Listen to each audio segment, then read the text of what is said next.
Hello student, जय जगन्नाथ। आज video को आपण मानक स्वागत। आज आम सप्तम क्लास सामाजिक विज्ञान पंचम अध्याय सामाज्यर अद्भुतय प्रश्न उत्तर आलोचना करबा।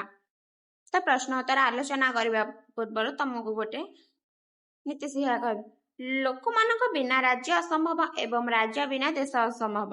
अर्थशास्त्र रे कौटिल्यक उक्ति एटा। तो चलते आज वीडियो को आम स्टार्ट करदबा।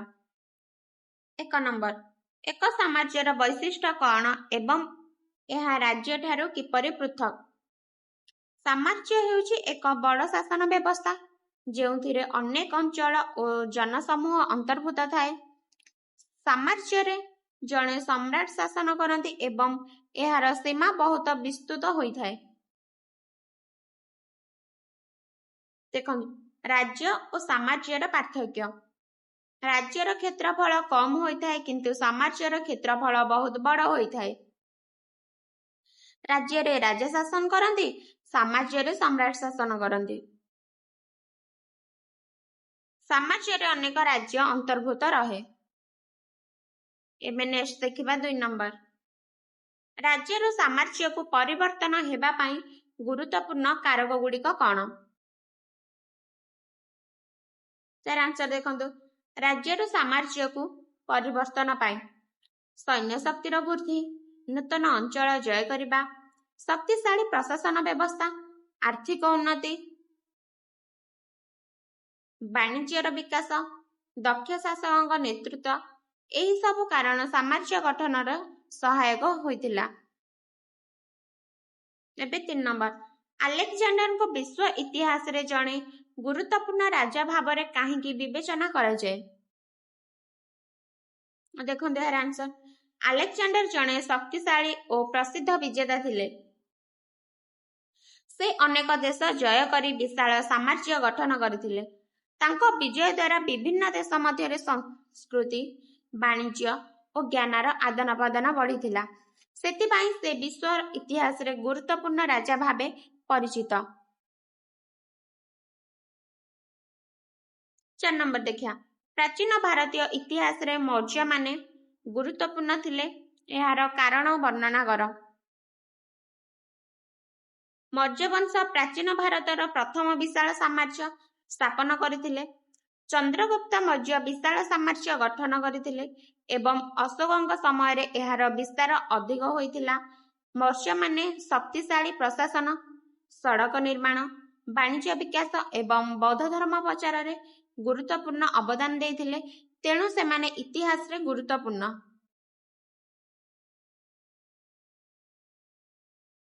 एबे 5 नंबर देखिबा, कौटिल्यंकर मुख्य धारणा गुड़िक कौन थिला।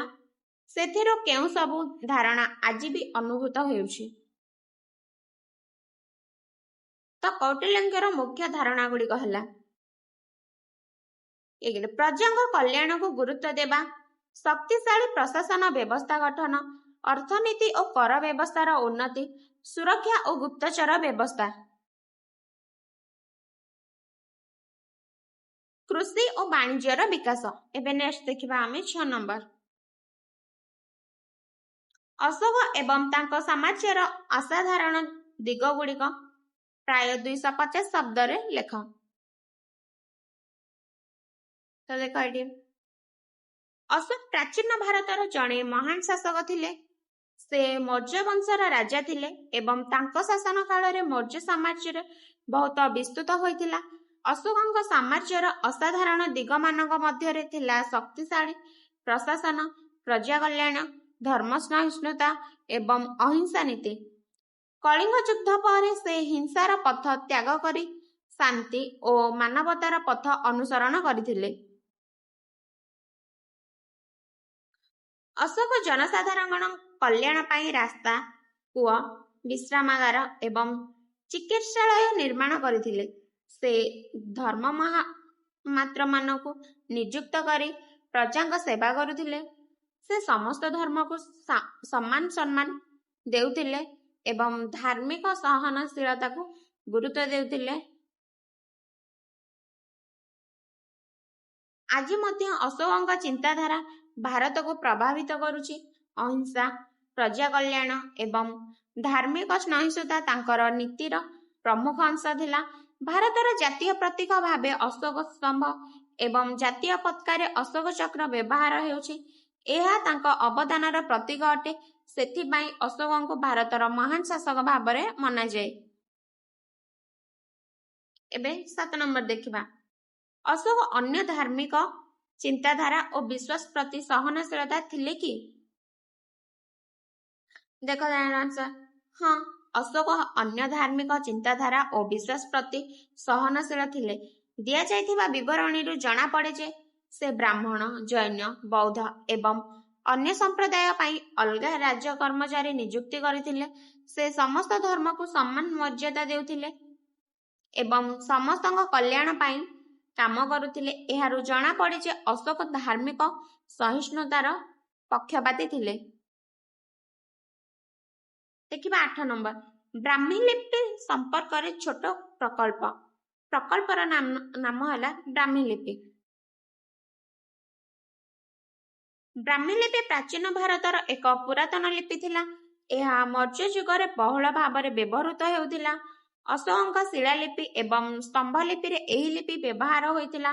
ବ୍ରାହ୍ମୀ ଲିପି ବାମରୁ ଡାହାଣକୁ ଲେଖାଯାଉଥିଲା। ପରବର୍ତ୍ତୀ ସମୟରେ ଏହି ଲିପିରୁ ଅନେକ ଭାରତୀୟ ଲିପିର ବିକାଶ ହୋଇଥିଲା। ପ୍ରାଚୀନ ଭାରତର ଇତିହାସ ଜାଣିବାରେ ବ୍ରାହ୍ମୀ ଲିପିର ବହୁତ ଗୁରୁତ୍ୱ ରହିଛି। ଏବେ 9 ନମ୍ବର ଦେଖିବା। କୌଶମୀରୁ କାବେରୀ ପଟ୍ଟନମ ଯାତ୍ରା।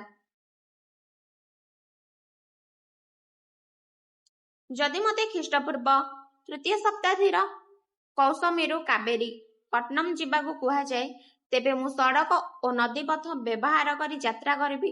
ଘୋଡ଼ା, ବୃଷଭ ଗାଡ଼ି ଏବଂ ଡଙ୍ଗାର ସାହାଯ୍ୟ ନେବି। ରାସ୍ତାରେ ବିଶ୍ରାମ ପାଇଁ ଗ୍ରାମ ଓ ବିଶ୍ରାମଗାର ରଖିବି। ଏହି ଯାତ୍ରା ସମ୍ପୂର୍ଣ୍ଣ କରିବାକୁ ପ୍ରାୟ 1 ରୁ 2 ମାସ ସମୟ ଲାଗିପାରେ। ତ এই ଚାପ୍ଟରଟା ଏଇଠି ଆମର ଶେଷ ହେଉଛି। ତ ଯାହାର ଆନ୍ସର ଦରକାର ସ୍କ୍ରିନରେ ଭିଜିବୁଲ ହେଉଛି, ଚାହିଁଲେ ସ୍କ୍ରିନଶଟ ବି ନେଇପାରିବ। ଆହୁରି ଅନ୍ୟ ସବଜେକ୍ଟ ଗୁଡ଼ାକର ପ୍ରଶ୍ନ ଉତ୍ତର ପାଇବାକୁ ହେଲେ ଆମ ଚ୍ୟାନେଲକୁ ଅଧିକରୁ ଅଧିକ ମାତ୍ରାରେ ଲାଇକ୍, କମେଣ୍ଟ, ସେୟାର କରନ୍ତୁ। ରହୁଛି।